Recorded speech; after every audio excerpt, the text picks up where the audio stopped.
Welcome back for another Lessons in Leadership. And I just want to thank everybody for tuning in and supporting the page. So in this episode, we will have another lesson in leadership for the men and women out there. So we could just get a greater understanding of how important this is. And also to acknowledge the fact that we all may be here on this earth for a different reason. We all have different strengths and we all have different objectives. But many of you out there, in whatever space and time you're in, you probably have to be the leader, or maybe you're working towards being the leader in your space and time, okay, for the group of people that you regularly associate yourself with. So in other words, a lot of you all are going through an apprenticeship phase and becoming what's known as a leader, all right? And no matter if you're leading a sports team or athletics, no matter if you're leading a particular department for your career or your so-called job, no matter if you're leading a household, there are certain qualities that are going to be consistent with leaders. And we want to just use this video to pinpoint some of those qualities, because in life, many of us can get caught up in the material world or the physical world and how things look. So we have the biblical story of King David. We all know that there was a man named Philistine who was a war champion, and he was slaughtering a lot of the Israelites that were in the land. And no one was able to defeat him. But when the prophet Samuel went to look for the new king of Israel, or the man who would be a leader, he went to go and check out the sons of Jesse, okay? So he went to check out all of his sons. You know, he had multiple sons, and some of these guys were tall. You know, they had a muscular frame to them, so they looked like strong men and they looked like leaders. So when Samuel saw the appearance of these men, he probably was starting to mentally think like, okay, you know, maybe this could be the guy right here. But then if I can remember correctly, it says in the Old Testament that the Most High told Samuel that the Lord does not see what man sees, and that there was going to be another person who was actually going to be the chosen leader. And it ended up being King David. And King David was a man who may have not been the largest. He may have not been the tallest or the strongest, but he had a certain spiritual and mental and emotional power about him. And that allowed him not only to conquer Goliath, but conquer a lot of the other enemies of Israel in the surrounding area. So we don't want to get caught up on, you know, once again, just the physical aspect of what we think may be a good so-called leader. You know, in this country, you know, in the Western civilization, one of the things is that if a person has a lot of so-called money, that person may be seen to be intelligent or a good leader. That's just an attribute that's automatically given with them. But a lot of the times that's not the case. OK, so you may be wondering, well, we're talking about leadership, so why do you have LeBron James and J.R. Smith on the screen? And we're going to use this situation as an example of leadership and how it's very, very important. So some of the qualities of leadership are, of course, being able to communicate well with everybody involved on the team, making sure everybody knows what position they play and what's going to be expected of them.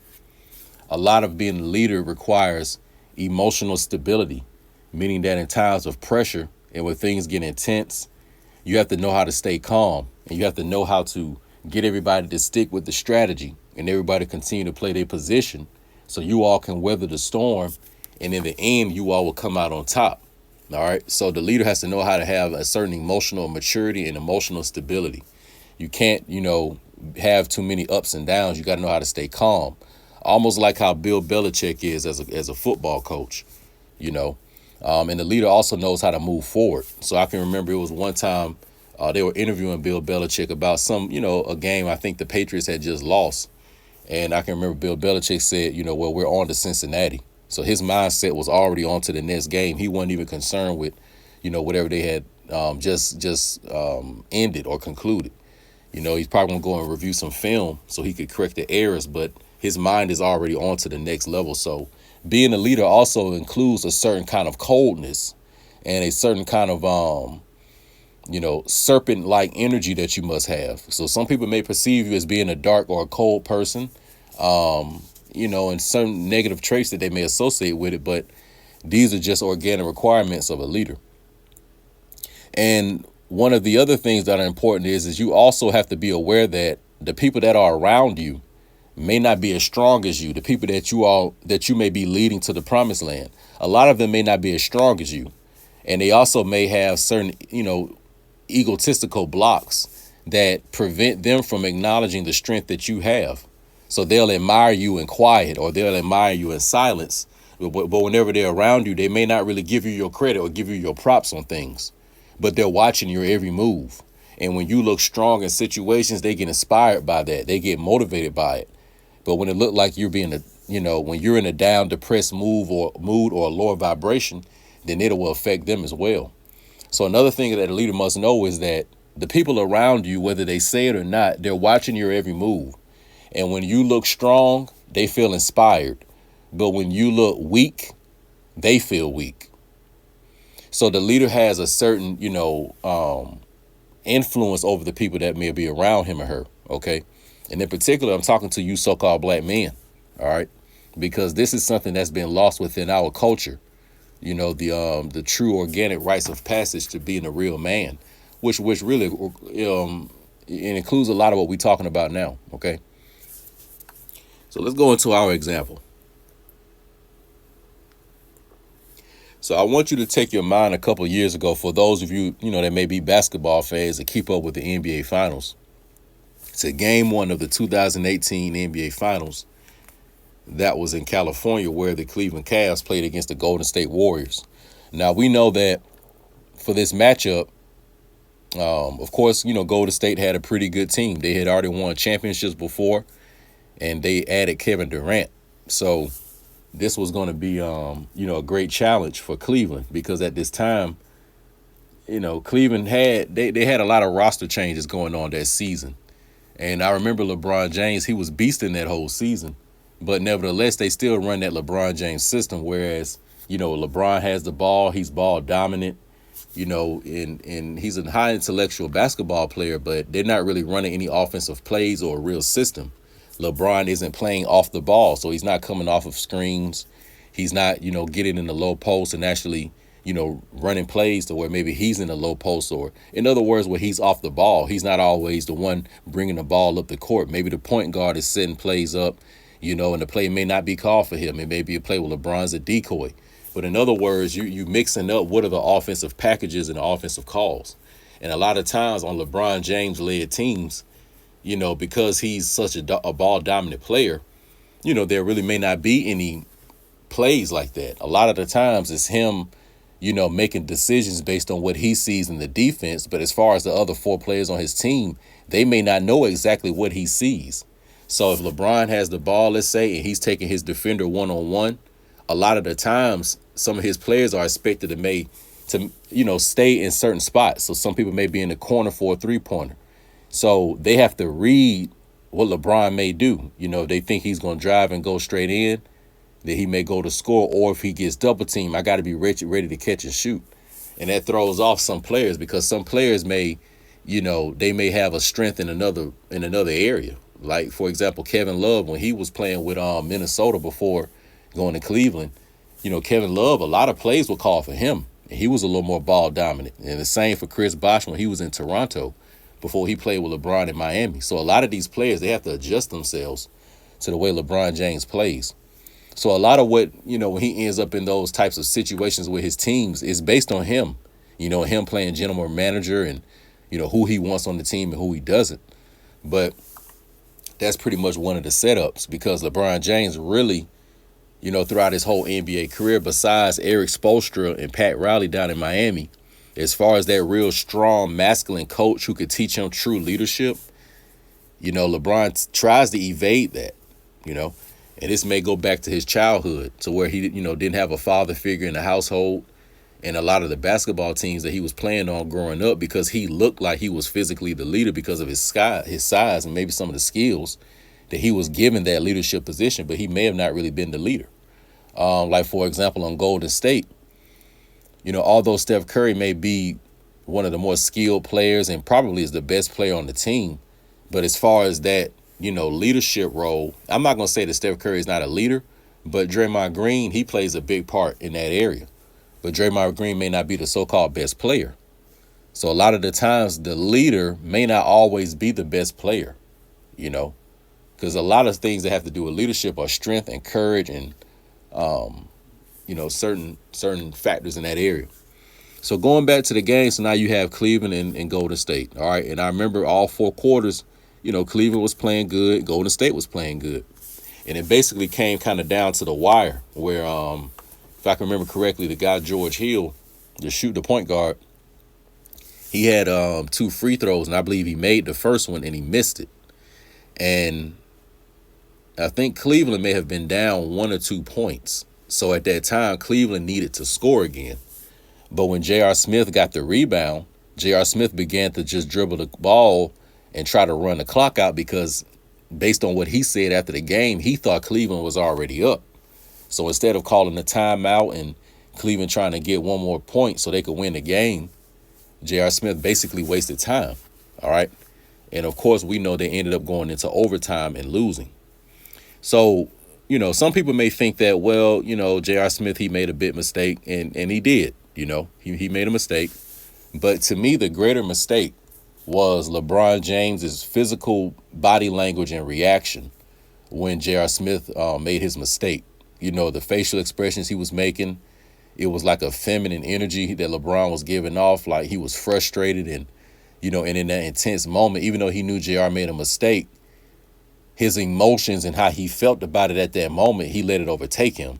And I'm not going to blame LeBron James for this because when you're growing from a male into a man, this is something you learn from experience, and it helps when you have guidance and instruction because if it's an older man in your life and he can make you aware that, look, sometimes you're going to have challenges in life and, you may not emotionally be, positive at the moment, but don't show it to the people around you because that can affect them. If you're growing up as a young male, if you don't have a grown man tell you that, then what's going to happen is that through trial and error, you're going to learn that in life on your own. You're going to learn it in relationships. So a lot of the times when you guys may be in relationships with a woman and, the woman's relationship, her emotions are going to go up and down. Some days she's going to be, caring, loving, she's very sexual and, her erotic energy is high. And then it may be other days where she's cold, she's acting like she doesn't know where this relationship is going and she thinks it may, need to end X, Y, and Z. And then literally a day later or a couple hours later, she'll come texting you back, right after she told you to delete her number. So the woman's emotions are going up and down. But the truth is that she's expecting the man's emotions to remain constant and to remain stable, whether it's conscious or subconscious. But the woman does not respect or like when the man's emotion does the same things as hers, when they always going up and down and there's no type of stability, because that is one of the things that they lean on men for, is the fact that we have a strength within that if we have our mind in the right place, then we can be emotionally stable. And even though, we could be in situations where, our emotions may be getting to us internally, but we know how to stay calm. We know how to stay mentally, acute, stay concentrated and focused, and we don't let it bother us in that space and time. Maybe we'll vent about it later on when things have gotten calm. But while we in the heat of the moment, we got to stay focused with a strong military, type of mentality, and you cannot show any type of weakness. It's almost like you got to be robotic, cyborg, Terminator-like. You know what I'm saying? And then you could become human when the sun come out, and the rainbow come out and the clouds are blue and white. Then you can come back to being a human. But while it's dark, while the tornado is going, while it's raining hard, the wind is blowing, you got to be in Terminator mode. You can't have no emotions, and you can't let the people around you emotions bother you either. All right. So this is, the error that LeBron James made by giving off that feminine, disgruntled energy from him being frustrated by J.R. Smith's mistake. I mean, I'm not going to blame LeBron James for being frustrated about it because, I understand that. But what LeBron should have understood was that, the guys on the team are going to react off of my energy if I show that I'm pissed off about this. So in this moment, I got to kind of rally the team up and keep everybody mentally strong. LeBron, you got to get the clapping and say, all right, y'all, we made a mistake. It's okay. We going into overtime. We done had these guys four quarters. Let's go in this shit and kick their ass. You know what I'm saying? We going to lock it down one more quarter. We got one more quarter in us and just pump the team up. And if you lead by example, you know what I'm saying, and LeBron come out with that spirit, I believe he would have came out in the fourth quarter and dominated just like he did really majority of the rest of the game, because he mentally had Golden State all three quarters. But when J.R. Smith made that mistake, it brought out his feminine nature that he hadn't really matured yet in those areas. Now, when this happened, LeBron was still, in his early 30s. So maybe he's developed in that area a little bit by now. But nevertheless, it was displayed on national TV, and it was a natural response that he had. And once again, I'm not going to hold that over this brother's head, because the so-called black man here in America, his culture has been lost. So he doesn't really get his proper training in, remaining in his spiritual masculine frame, and keeping his internal strength as a man. So maybe that was, a big situation where LeBron may have learned from that. And hopefully the brother did, okay? So the next thing I want to talk about, is one of the, opposite polarities to that phenomenon where, when you show weakness, it affects the team. But when you show strength, it also has a positive effect on the team. So weakness has a negative effect. Showing weakness has a negative effect. And showing strength has a positive effect. And the example when I was about to make this tape that came to my mind, it took me back to my childhood. It took me back to the mid-90s when Space Jam came out, with Michael Jordan, around the time when he came back, from his retirement for that second three-peat with the Bulls. Although I was very young, but I can kind of remember the atmosphere at that time because my father was always into watching basketball. Me and my mom and my little brother, we would watch it sometimes, and I can just kind of remember the atmosphere. But one thing I definitely remember is when Space Jam came out, because, when I was still a child, of course, this was right up my alley. I already liked basketball and stuff like that, and then I knew about, cartoons and stuff like that. So I was into the Space Jam. I ain't gonna even lie to you. And a lot of what I saw in Space Jam, it helped me develop certain psychological faculties at a very early age subconsciously. That when I look back now as a grown man, I see what I was using that movie for, basically. But there was a scene, and and if you don't know the premise to the movie, basically, Michael Jordan ends up going down the wormhole or the rabbit hole into the another dimension, and he's down there with the Looney Tunes now. And basically, you have these aliens that took some of the talent from NBA players, aka took some of their spiritual energy. And now they became, these alien dominant monster basketball players. And they were threatening to try to take over the universe. So they had to play a game against the Looney Tunes in order to save humanity and save the universe, basically. So the Looney Tunes knew that, we need somebody that's good at basketball. And that's where Michael Jordan came in. And they got Michael Jordan to come to the Looney Tunes world to, play basketball with them to go against the monsters. And, of course, Michael Jordan is trying to train them because they're a bunch of just goofy Looney Tunes. But, the whole movie, they showing them lead by example, showing them how to, train, how to work out, and, showing them the mental faculties. And basically, this is how it goes and, going to be a champion. So it gets to the game where, the Looney Tunes and the Monstars are playing against each other. And the Looney Tunes, by halftime, they losing pretty bad. And when they going into halftime, Michael Jordan, him being a champion, and in the real world, him already have, won championships with the Bulls. So he understands that sometimes you may be down, but you still have more time. You still got another 48 minutes, aka another half to come out, and you can still win the game. So Michael was, keeping the team, he was giving the team pep talks and trying to inspire, and he was motivating everybody and telling them, nah, we're going to still win this game. Just stay strong, stay calm, X, Y, and Z. But in the locker room, you seeing, Elmer Fudd and Lola Bunny, and everybody kind of got their head down, and they were down in the dumps, right? So out of nowhere, here comes Bugs Bunny. And Bugs Bunny, in his hand, he has this stuff, he said, well, Mike, this pep talk is cool, but you forgot about one thing.